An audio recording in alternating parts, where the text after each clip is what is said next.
welcome into the DNVR Rockies podcast brought to you by DraftKings Sportsbook. Now, when you use promo code DNVR, new customers can make any $5 NFL playoff bet this week and get $200 in free bets if your team wins. That's code DNVR only at DraftKings Sportsbook, an official sports betting partner of the NFL. Welcome in to a special Friday Suzie Show edition of the DNVR Rockies podcast. I am Suzie Hunter, and we have a very special guest co-host today, Christian Saez. How's it going? I think we should start calling this the Suzie and Saez show. Yes. From now on, this is the third time, I believe. Look at you just coming in, like actually like we're naming the show after me. Yep. So I think we've got it figured out. A lot of confidence there. So yes, Christian, as many of you probably know, he's been a pitcher. He has been a TV reporter. He is a broadcaster. But most importantly, he's Marissa's husband. So. Yes, like our super producer, Kale, I've got my hand in many different buckets and just living a very full life right now. So I love that. Excited to be here. Thanks for having me on the show. Yeah, how's life? How are things? Good. I haven't seen you in a while. I know. It's been a minute. Life has been crazy. Wife and I just bought a house, which I know you know, but thank you. That has been a lot of fun. But from here on out, we're just moving in, not living in boxes anymore, and working. So it's been good. I love that. Congratulations. Thank you. Yeah, Happy I'm excited. For you guys. And we're just, every day is one day closer to opening day, World Baseball Classic. It's all coming up, and so I'm super excited. We are going to get into all of that on this show. Yeah, we're going to talk about World Baseball Classic, the new rules, some baseball headlines, what's going on with the Rockies, how ready are they for the 2023 season, because the big news, 69 days until opening day. Amazing. What a special day. What a special day. I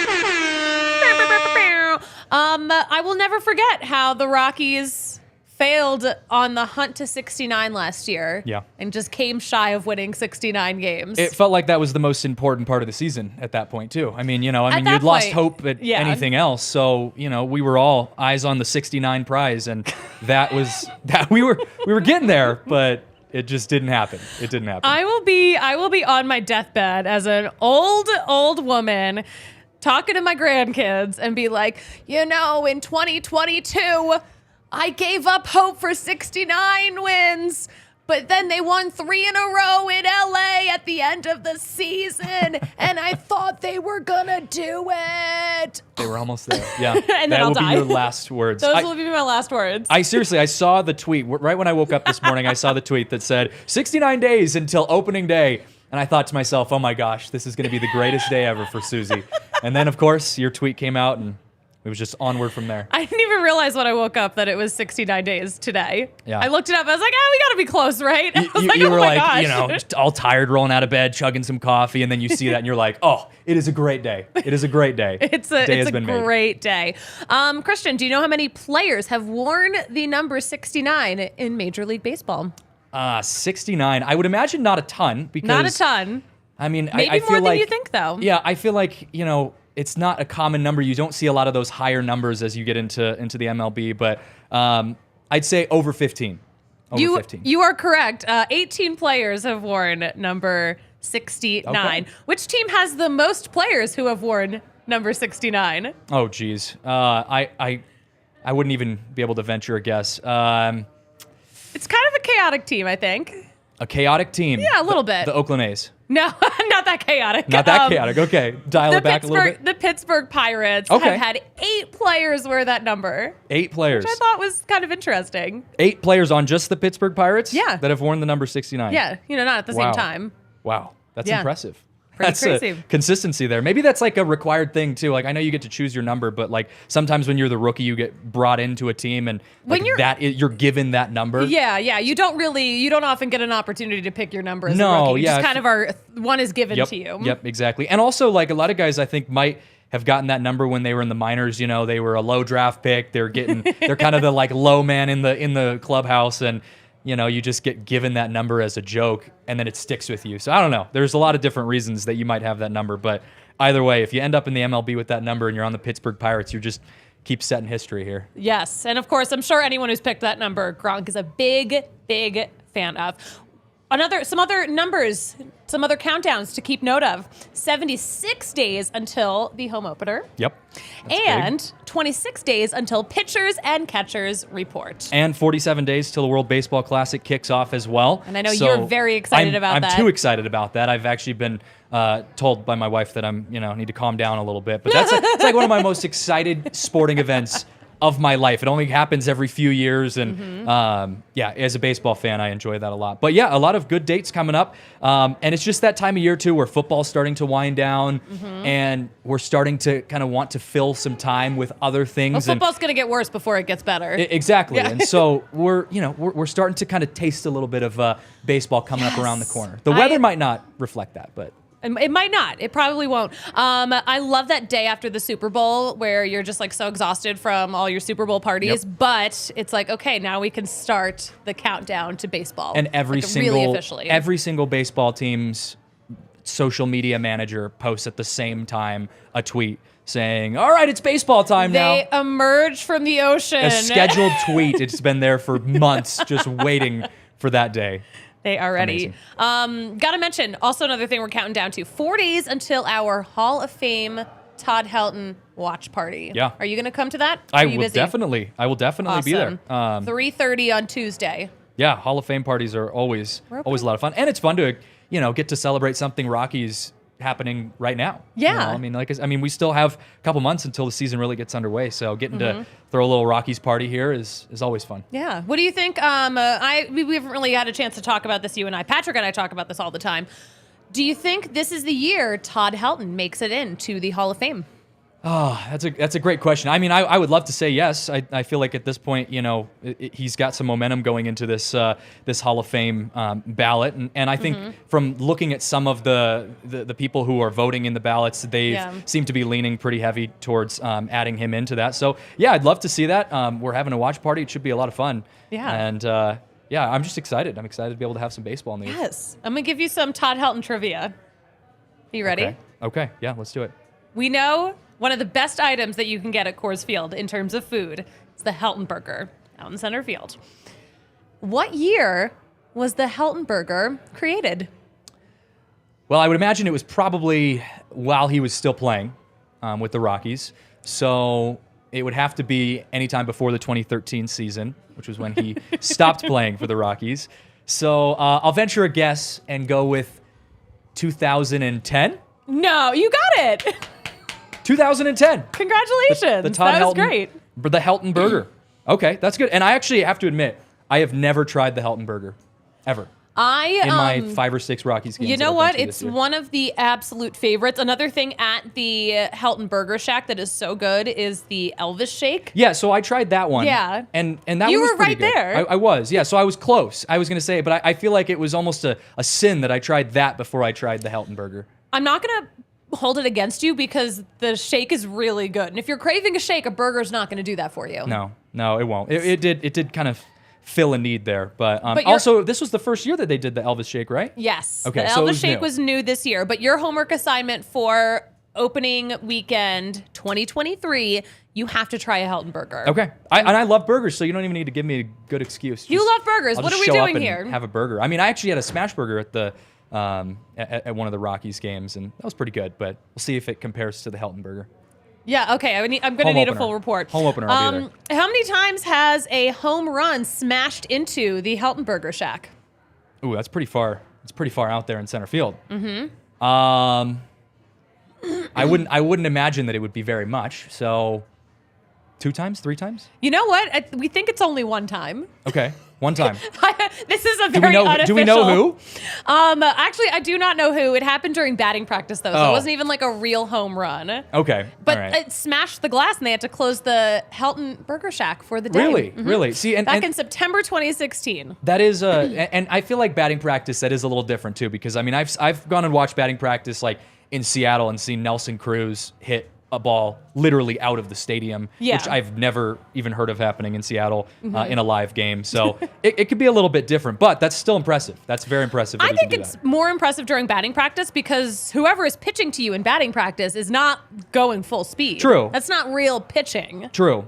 And I will say there are some guys that, will go up in batting practice with a little bit of a different approach than they do in a games, maybe swinging for, just kind of trying to hit it as far as they possibly can. But that velocity thing does make a difference. So, yeah. And also, I know some guys, I've known a lot of guys that have used different bats in batting practice. Like, it's more of a training thing. So sometimes they'll use a little bit heavier bats, that kind of thing. But, regardless, the fact that someone at all has hit the ball into the Helton Burger Shack is pretty impressive, and I'd love to know who. Imagine going to work at your concession stand job, and they're like, we're closed today now because someone smashed the glass. So when I was working for the Spokane Indians in Spokane, a minor league team for the Rockies, that actually happened a couple times. We were in the press box where, in minor league stadiums, it's a lot more compact. Yeah. And we had, I would say each week 2 or 3 balls would go into the press box on foul balls per week. Yeah. And one of them, I have a picture of this big old hole in the drywall right behind my head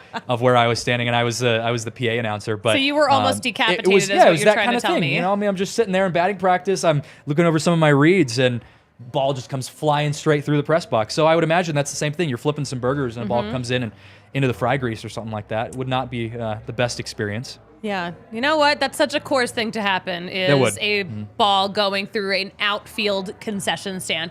Speaking of Coors Field, okay, so USA Today published a story today where they asked this question about Todd Helton.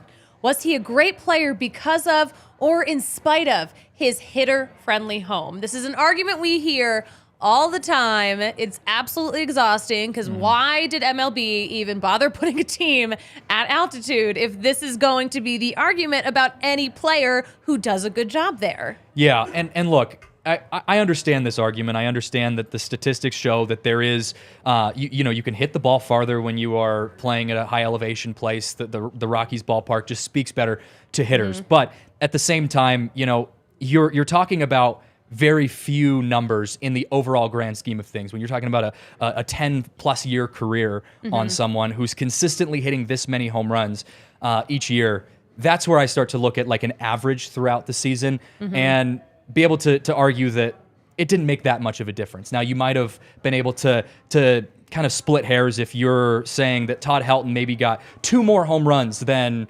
so-and-so, and that's the argument you're making. Well, maybe you can make that argument. But you're talking about overall, is his success based solely off of the fact that he played at a high elevation ballpark? I can't say that that's an easy argument. That was the correct answer. We like to live in an echo chamber here where we only want to hear what we want to hear about Coors Field. Of course. So that was perfect. Yeah. Let's get into one more little piece of, Rockies news. Nothing too pressing, but Lucas Gilbreth, he is recovering pretty nicely. So the reliever talked with MLB.com's Thomas Harding earlier this week about how his offseason is going. So Lucas was mentioning how it's kind of been a struggle a little bit, but he put it into perspective. He said that he hasn't had any arm pain issues and he'll be ready for spring, but he's about 2 weeks behind where he would want to be, like where he was last year. So the perspective part of it, it's been hard for me mentally. This is a quote. It's been hard for me mentally because I like to throw and I want to be out there, but being 2 weeks behind is way better than missing some of the season. Yeah, totally. And we're seeing this right now too with the Avs, with how many injuries that they're having. Yeah. A lot of them coming back from rehab. And you just want, especially if you are rehabbing during an off season, you just want to make sure that you are fully rehabbing, because the worst possible scenario is that he comes back, starts playing, and starts feeling, there's a little bit of a tweak there.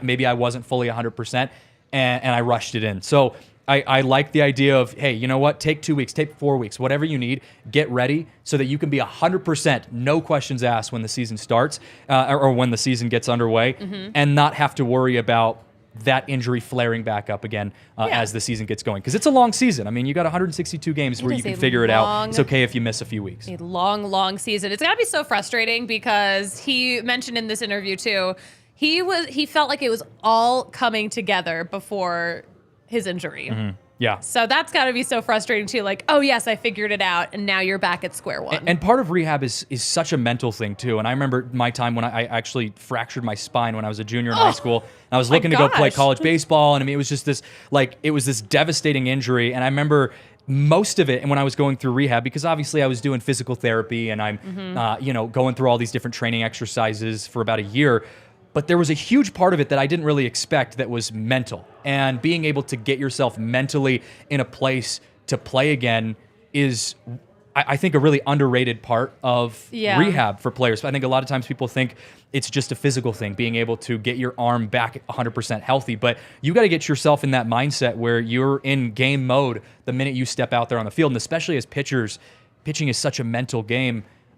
Being able to not only physically rehab, but mentally rehab as well is going to be important. So, yeah, I'm hoping that he's able to kind of pull it all together, take the time, be patient, take the time that he needs, and be ready come season. I love asking guys this, so I want to ask you this question. What did you do to kind of switch that mentality? Was there like a trick that worked for you? Were there like mental exercises you did? How does one just make that mental shift? I feel like for me, it was tons of visualization. You know, like I had to almost put myself in the position of as if I was in game mode. And so, I liked to really visualize myself. I'd actually go through all the different pitches that I'd go through. I'd try to go through at bats. I mean, you think of like Russell Wilson out there when he was hurt last year with the Seahawks and going through actual formations and plays, and, people were kind of poking fun at him. But that's totally a thing, and being able to visualize yourself in that place when you can't physically be out there, and especially as a pitcher, I think that's super important. And that helped me a lot to kind of keep myself in that mental state of focus. And then also just setting my expectations, because part of rehabbing is just such an up and down roller coaster. Some weeks you're doing great, and then you find out you're 2 weeks behind, like he's finding out here. So being able to set your expectations and be patient. But it is a long process that takes a lot of time to figure out. Yeah. All right. Well, visualize this.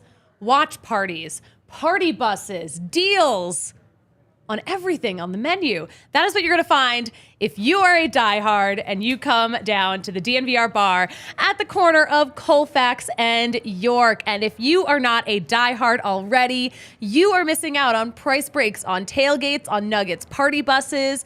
That annual membership comes with a free shirt from DNVRlocker.com. You are getting extra raffle tickets at all watch parties to win even more free gear. And the gear is incredible.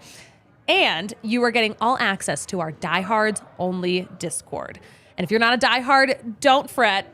You can make it happen at thednvr.com. We got a fun night here tonight, too. We got FAC, Friday Afternoon Club, getting backed up. I can't even say it with a straight face.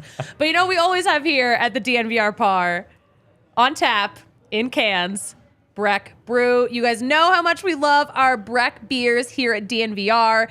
And Breck Brew has a beer for any occasion. We got our winter beers going on. We've got the Avalanche Amber Ale, which we love so much. It is totally Amber Ale season. We all celebrated the Mile High City Copper Lager.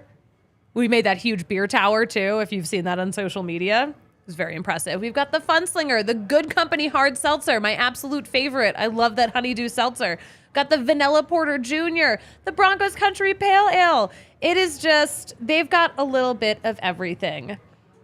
So make sure you check it out. You can find a Breck Brew near you. Check out the beer locator at breckbrew.com to find where you can find Breck Brew, wherever you are. And wherever you are, in many locations in Colorado, you can take advantage of Jive Hive. Have you heard about Colorado's only virtual cannabis dispensary? It is a place where you can shop for the industry's premium cannabis products at customer-friendly prices and have it delivered straight to your door. Just incredible. An absolutely incredible deal. So yeah, Jive Hive allows you to explore the benefits of cannabis with privacy and security, all from the comfort of your home. So no traffic, no lines. You're not running into people you don't like. No one's in your business. It is just a click away to order, and they'll deliver it straight to your door. Cashless transactions too, because who has cash anymore? So visit jivehive.com. That's JIVEHYVE.com and get your order delivered the same day or scheduled delivery window, and they will be there to say hi. It's a play on words. Now serving Monument, Falcon, Peyton, Woodland Park, Aurora, Greenwood Village, and more. That's JIVEHYVE.com. All right, we got some baseball headlines. Got some news going on. Some things happened today. Jeff Passan reported that All-Star second baseman Luis Arraez is going to the Miami Marlins, and right-hander Pablo Lopez is heading to the Minnesota Twins. He says the deal is done, the players are being informed, and there are prospects involved too. So the Twins got Pablo Lopez and 2 prospects. Jose Salas is one of the prospects heading to Miami, from Miami to the Twins, rather. We were just talking about his brother, who was one of the big international free agent signings just not too long ago. Yeah. And the Miami Marlins are interesting because it's just there's so much work that needs to be done for them to be even relevant at this point. And so, they're putting some pieces together.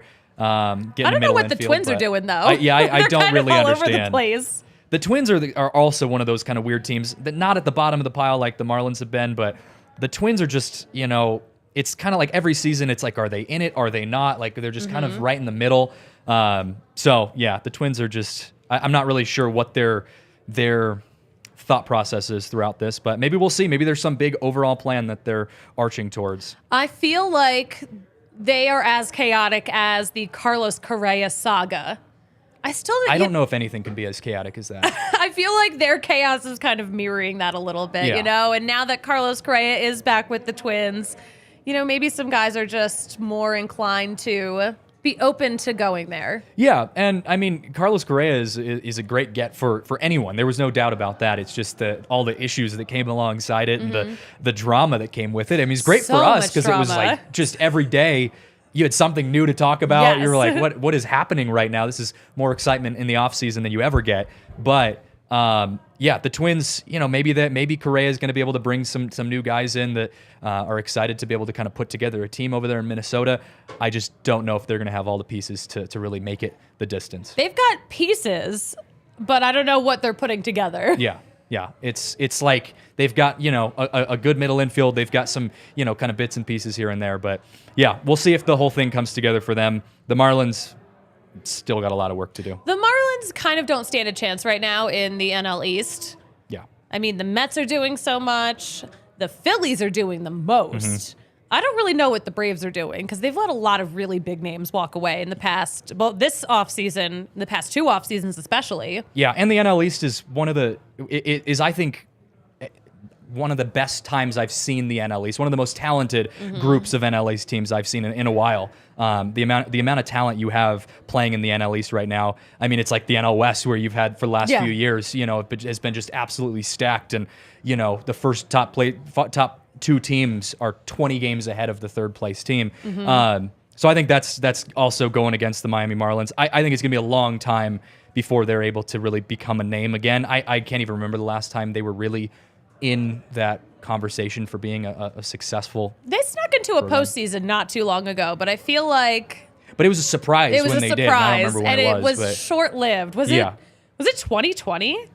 If anything that happened in 2020, I don't remember. I don't think it was 2020. I think it was before that. Was it before that? Because I remember Derek Jeter when he kind of became the was it GM or was it a part owner? He was a part owner. Yeah, part owner of the Marlins. They just kind of nosedived right after that for a while, and it was a lot of controversy around that. So yeah, they have not been good. Not a team that we're going to really keep on our radar for a while. Here's a question. There is a right answer. Are the Miami Marlins the Colorado Rockies of the NL East?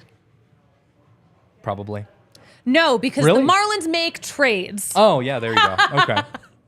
That was good. That was a good setup. That was good. Thank you. This is my stand-up comedy bit. My goodness. Thank you. Tip your servers. We've been more excited about all the trades happening around the rest of Major League Baseball. I mean, that's the only thing we can get excited about here. I know. Colorado. It's pretty. I wish we had more to talk about for the Rockies, but we have what we have. You get what you get, and you don't get upset. Another move. Aroldis Chapman heading to the Royals. How far he's fallen, said one person in our office.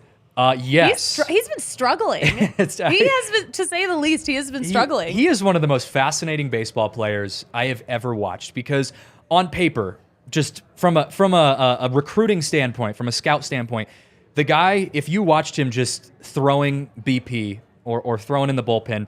He's got a 100+ mile an hour fastball with tail. He's got a devastating slider and a changeup that's like does the trick. I mean, it's a decent changeup, and yet he goes out and in the biggest possible moments in his entire career, just absolutely flops. Yeah, every single time. Like he did it with the Braves, he did it with the Yankees, or I believe it was at the Indians at the time that he was playing with. I can't remember who the last team he was playing with before, but I mean, just consistent flops in the biggest moments of his career, giving up game-losing home runs and blowing save after save.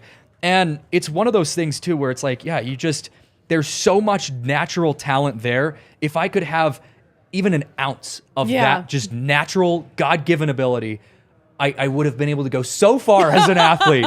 Yet at the same time, he's just really not been able to put it together. And so, yeah, he has definitely fallen very far from being one of the top stars and potential stars in all baseball, in all pitching, to a guy that people are just kind of trying to, shove off to the side because he just isn't exciting to watch. And remember, he was left off the ALDS roster. The Yankees left him off because he missed a mandatory team workout. Yeah. So they were totally fine with just not having him play against the Guardians. And that's just, especially for a guy who's been struggling, he's not playing up to his potential. To miss something like that, it just speaks volumes to, from what I understand, the type of person that he is as an athlete, a guy who seemingly had all that natural ability and just kind of rode that all the way through. And so, yeah, it's unfortunate because I think he really could have been a lot of fun to watch when he is at his peak. But we'll see how he does with the Royals. I mean, he went to the Yankees and really struggled there. So we'll see if the Royals can be a better fit for him. We shall see. Do you think the Mets will be a good fit for Tommy Pham? Because it's official now. Bob Nightingale tweeted out today, outfielder Tommy Pham passed his physical and his $6 million contract with the Mets is now official.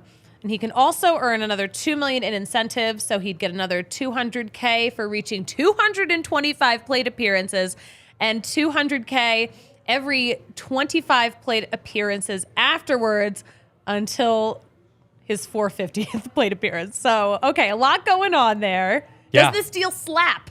New York's trying to figure out their outfield right now, so I think this is good. You can see that New York's been really trying to make moves in this offseason. I mean, you obviously had the Carlos Correa incident.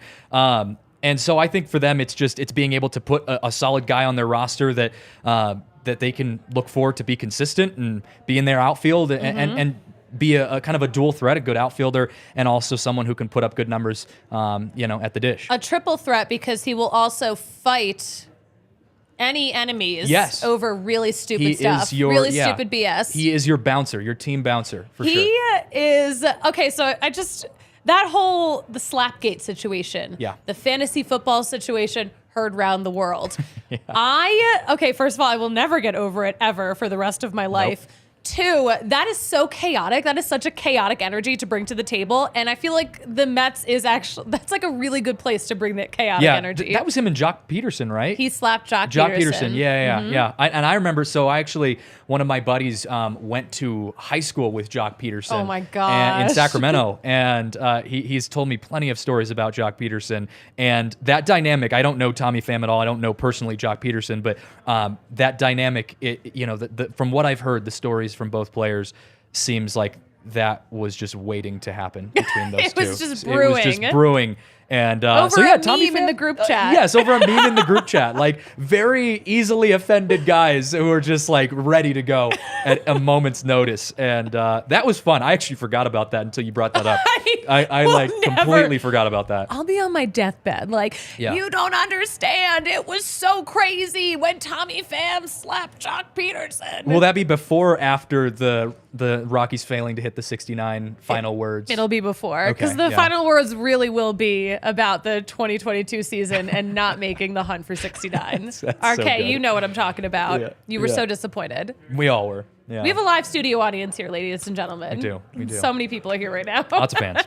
Andrew McCutchen. Kutch has been formally reintroduced as a Pittsburgh Pirate. He was on MLB Network earlier today talking about how this all came together. He said that it wasn't on his radar this offseason. when he went into free agency, he said everything was fair game. He wanted to explore all of the options. And he's talked to the front office. They didn't talk specifics on where he's going to play. He's down for whatever. He'll go anywhere in the outfield, but he's going to DH primarily. Yeah, this kind of feels like a Manny Ramirez type of situation with Boston, like a guy who has had a phenomenal career and has had a lot of success, but, he's getting towards the end of his career and, looking for a potential to kind of get that last comeback year and hopefully, help their team win some games. So I don't know. I have no idea. It's going to be one of those things too. Brandon Belt is another one of those guys who I feel like, has had a phenomenal career in San Francisco. He's getting towards the end and you just don't know what you're going to get. You're either going to get like an amazing all-star season where you're just thinking like, oh my gosh, how is this guy still doing this? Or he's going to play kind of how you would expect someone his age to play. So that's kind of how I feel about Andrew McCutchen. We'll see how it turns out. Let's think about Albert Pujols going back to the Cardinals for last season. We're like, he'll just have a fun time. He'll mentor the younger guys and just like hits all these milestones. Dude's putting up numbers. That was an insane time. So I would love to see, no matter what, Pirates fans are just so happy to have Kutch back. Yeah. Because he means so much to those fans. Here's my question. Do you think the Rockies will ever have a reunion like this with Nolan Arenado? Oh, gosh.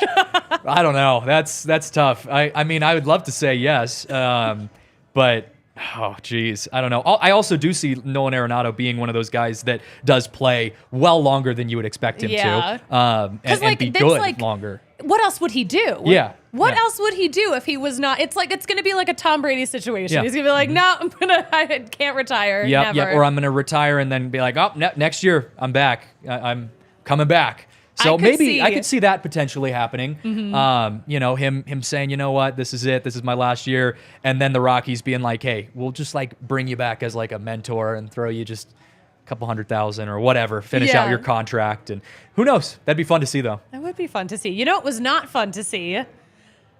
So baseball was a topic on Jeopardy on Monday. It was Celebrity Jeopardy. The question was about Field of Dreams. So I'm gonna say this line to you. Is this heaven? Christian, finish the line. No, it's Iowa. Okay. Yeah. So the question on Jeopardy was, in Field of Dreams, a question is asked, is this heaven? No, it's the Midwestern state known as the Corn State. So the celebrity guests were Patton Oswalt, Candace Parker of the Chicago Sky, and actress Tori DeVito. None of them knew.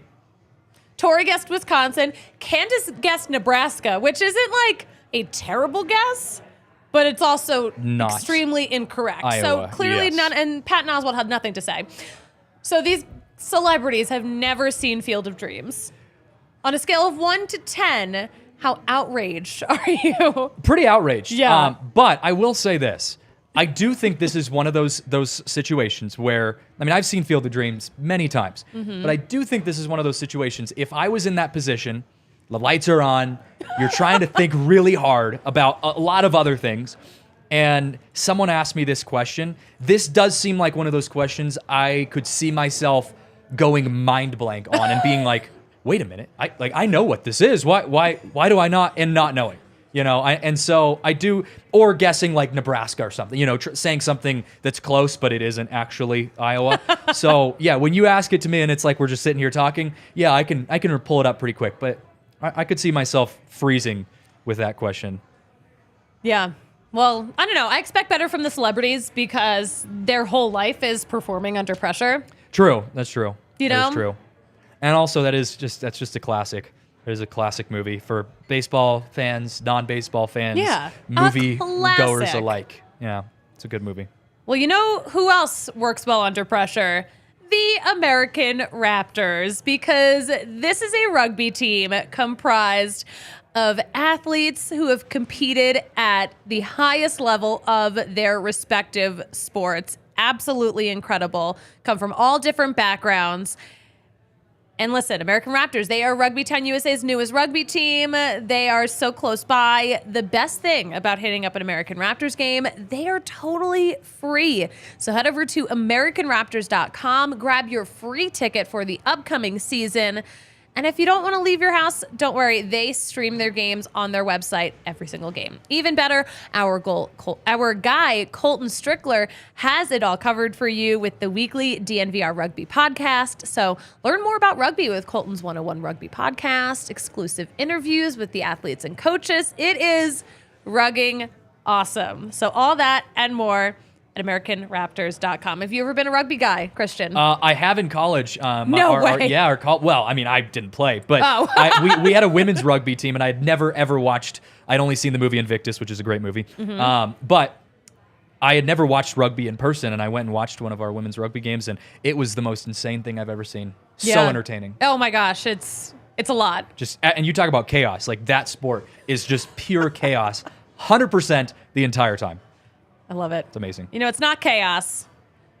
Betting the NFL playoffs with DraftKings. The NFL playoff picture is locked in, and my go-to place for all of the action is DraftKings Sportsbook, an official sports betting partner of the NFL. So to kick off the road to Super Bowl 57, new customers can bet just $5 and get $200 in free bets instantly.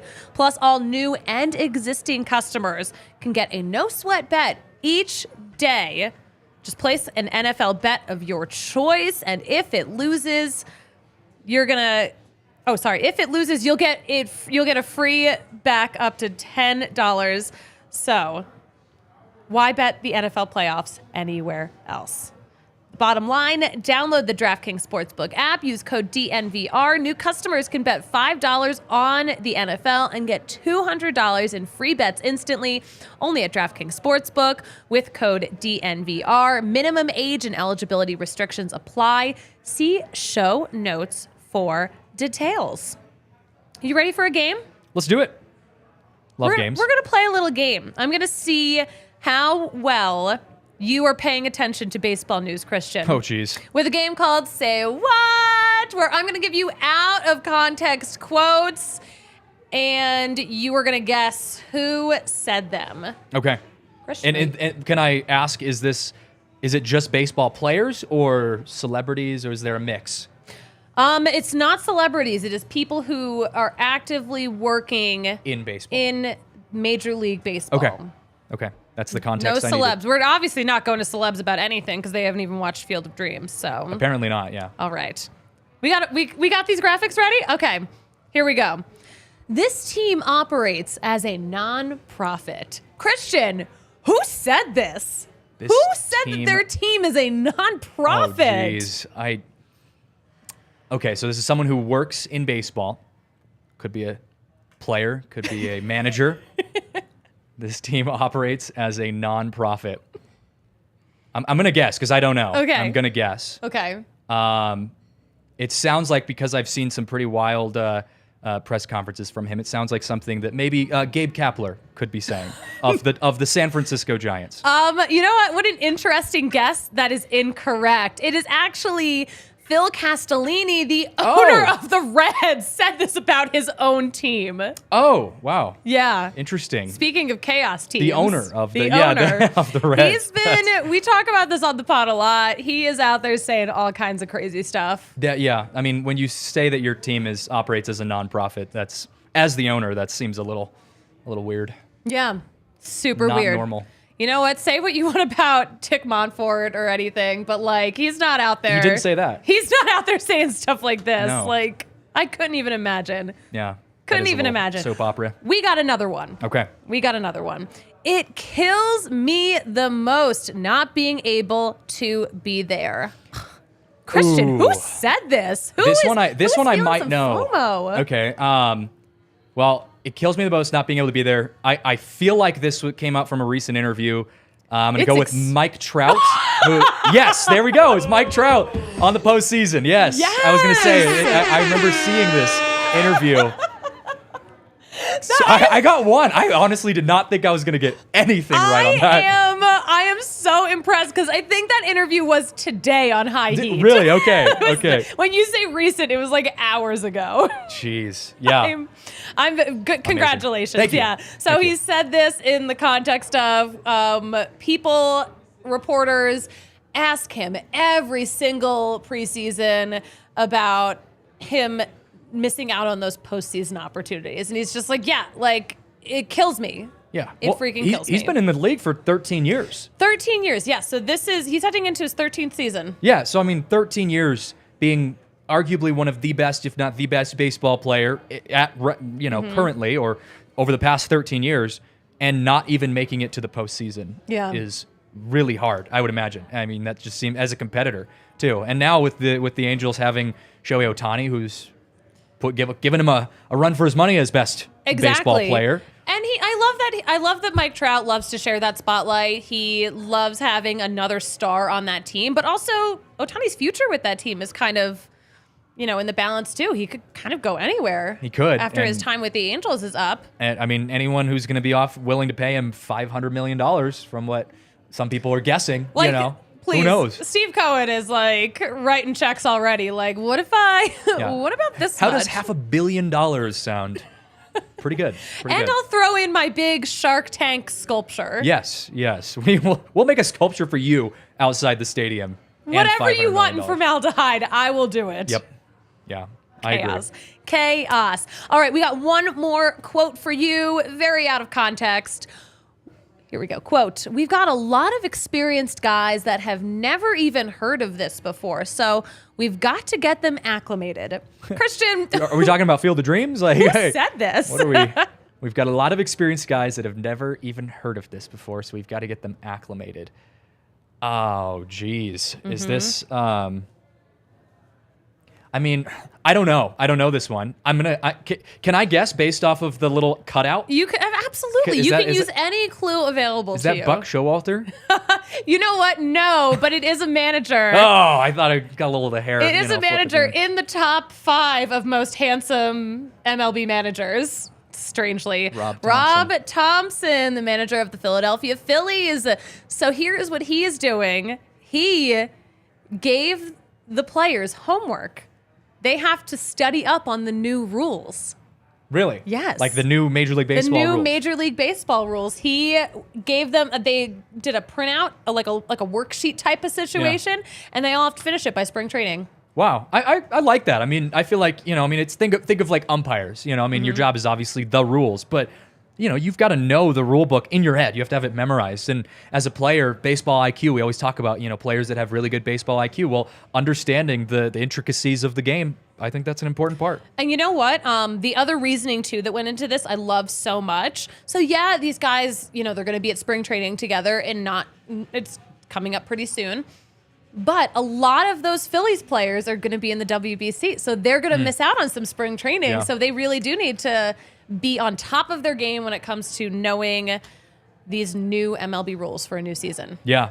And, I think especially whenever you have a year like this where you've got the WBC happening before the season starts, you do have to adjust kind of everything for those players. These guys are going to be reporting a little bit earlier. Pitchers are going to have to be getting themselves into game mode much sooner than they normally would, because you're going to be going from an off season kind of straight into March. You need to be ready to go out and throw in a live game. And also managers have to be prepared to balance that as well, understanding that guys are going to be coming back a little bit tight, starting earlier. And so I think that does kind of play a factor into it. But that is a good point. You are going to be missing some of that key training with your team.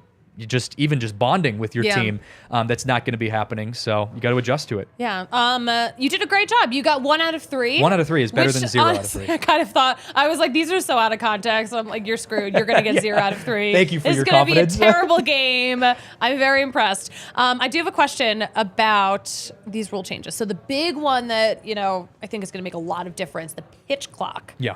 Okay, so as a former pitcher, you know how a batter can be in the box and control the pace of the game in that moment. Totally. So what is your take on the pitch clock? How would you have felt about it if you had to, because it's been in the minors for a while, but I don't think you ever did you actually use a pitch clock? I didn't use a pitch clock. It came in a couple years after I stopped playing, or a year or so after I stopped playing. I did see it a lot in the minors when I was working for the Spokane Indians. And for me, it was never really a problem or it seems like it would never really be a problem because I worked really fast. That was kind of my thing was when I was on the mound, I was going quick. I wanted to keep the pace a little bit fast, kind of keep the hitter on their toes, not give them a lot of time to think about it. That was always my mindset.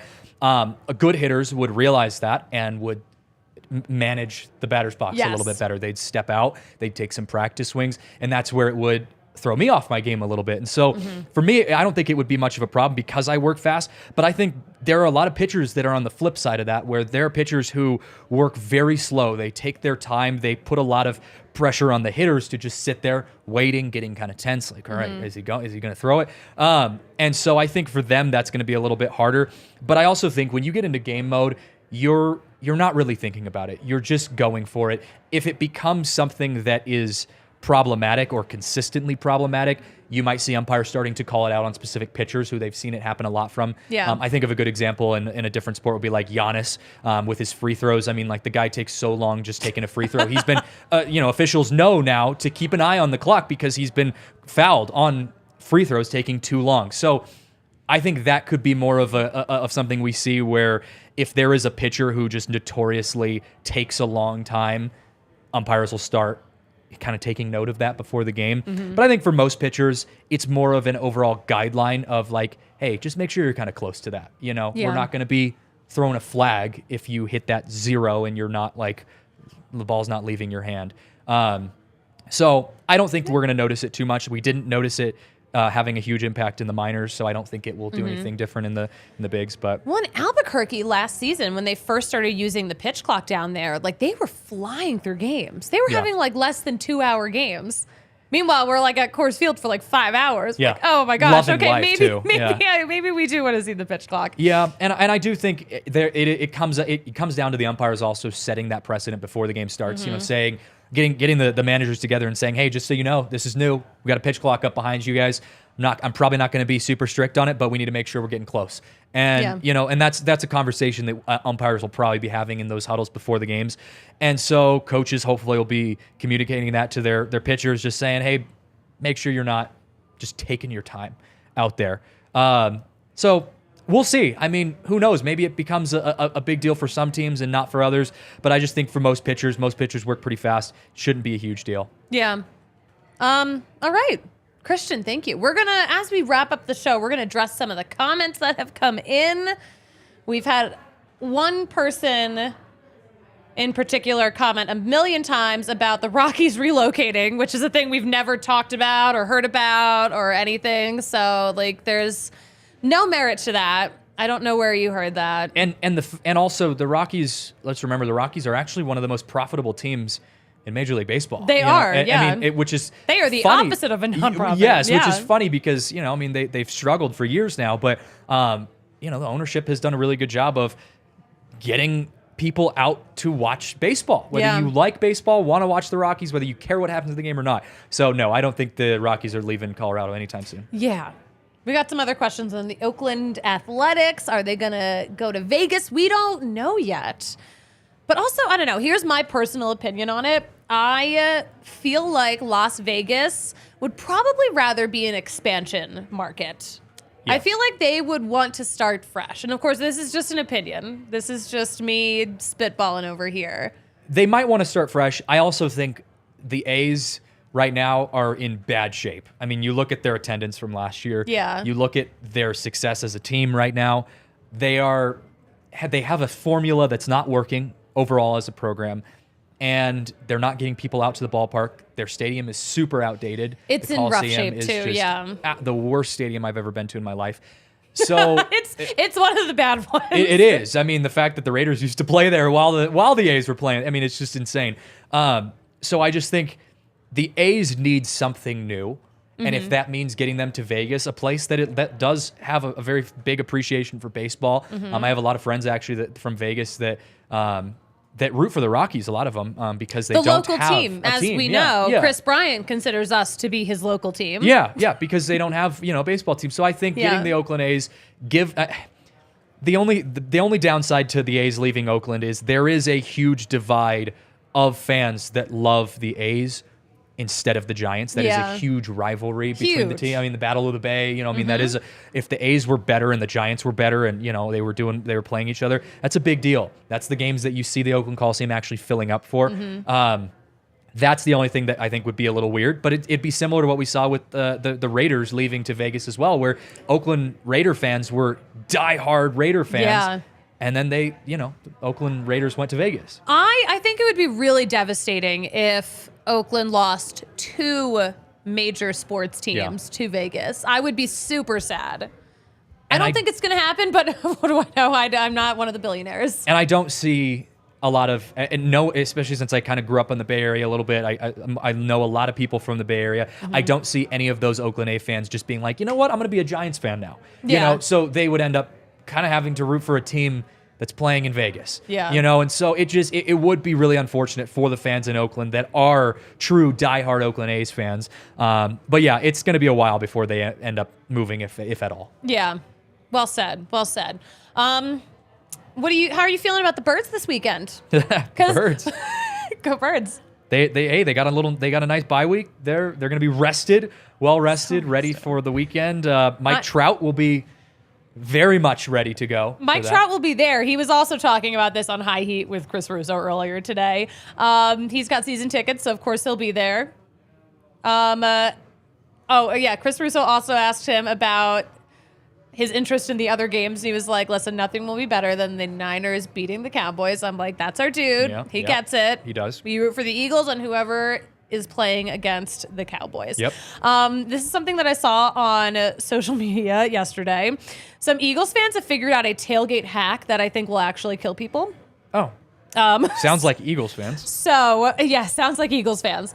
So I think it was the Crossing Broad podcast. They realized, so the game in Philly at the Link, 8 p.m. The lacrosse team, the Philadelphia Wings, were supposed to play at 7 o'clock Saturday night. So they had to move that game to 1. So the lots for the Eagles game open at 3, but all of those parking lots are in the same area. So the lots for the Wings game will open at 8 a.m. So they're saying buy a ticket for the Wings game, get to the lots at 8 a.m., and just tailgate from 8 a.m. until game time. Wow. So people are going to die. I mean, that's a genius hack. Yeah. But also it's going to kill people. You can't sustain that you from can't 8 a.m. that. till... If anyone can sustain it, it's the people of Philadelphia. Yeah. Hey, it just gives you an excuse to party for an extra 8 hours. It's nuts. That level of insanity can only happen in places like Philly. Like, you can't get that in Denver. Like, Denver, we see sunshine almost every day of the year. Like, we actually have access to serotonin in our brains in the winter. Yeah. The Eagles have they have no will to live. You might as well be living in Alaska. You might as well be living in Alaska. The sun has not risen in Philadelphia in the last 5 months. Yes. Yeah. I'm pretty sure we'll have that game on here at the DNVR Bar tomorrow night at 6 o'clock Mountain Time, 8 o'clock Eastern Time. But we also got that Hall of Fame watch party. Mark that on your calendar. It is Tuesday. We are opening a little early. We're opening at 3:30 for that party right now. We've got the FAC. Do you know about the FAC? You told me the last show that I was on, Friday something club. The Friday Afternoon Club. Afternoon Club. Yes. Because it's afternoon. That makes sense. Fact up. And of course, the Avs are playing tonight at 8 o'clock. They're in Vancouver, which I just learned today is actually not a really cold place. Kale informed me that the climate there is like really nice, like a San Francisco type situation. Yeah, Vancouver is gorgeous. I love Vancouver, especially right now in the winter. It's kind of cloudy. It's very Starbucks weather. Get a nice little weather. Yeah, get a little hoodie on, maybe a flannel over the hoodie. Is it like a Canadian Seattle? Yes, it is a Canadian Seattle. That's 100% what Vancouver is. I love that. That is 100% true. I love that. Kale is absolutely tickled at that description. He is giggling over there. Kale fits the Vancouver vibe. He really does. He is a Vancouver. Yeah, that if Kale was from Canada, he'd be from Vancouver. Yes. I love this for us. All right. You know what I love for you guys? Following us on Twitter at DNVR_Rockies. Christian, where can we find you? On Twitter, every once in a while, at CJJ Saez, spelled like Baez, but with an S. Mm-hmm. I haven't been too active the last few weeks, but come World Baseball Classic, I am all over it. Like, that is my jam. That is my World Cup. That is the epitome of all Yes. sporting performances for me. I will be here wearing my Team Puerto Rico jersey, Yes. watching every single game. I would love to have been able to go out to Phoenix to watch, but probably not going to happen this year. But I will be here at the bar watching those games. We'll have to get you back on the show for the World Baseball Classic for sure. And you can follow me at the Suzie Hunter on all platforms. Kale, where can we follow you? Do you have a mic even? No mic. You can follow no mic. Kale. It's Kale with 2 L's, Sorbo. Is there an underscore in there? No, it's just his name. We all kind of like retweet and like and all that kind of stuff. Really, Stuff too, so. I'm really killing this show close right now. I've been closing the show for like 15 minutes. Right. It never ends. It's actually never going to end. Hey guys, thank you so much for hanging with us. Christian, thank you for joining the Of show. course. Thanks for having me. It's been a blast. Yes, it's been a blast for me too. And you know what we say about closing a show? What do they say? What do they say? I don't know how to do one, so we will just talk to you all on Monday.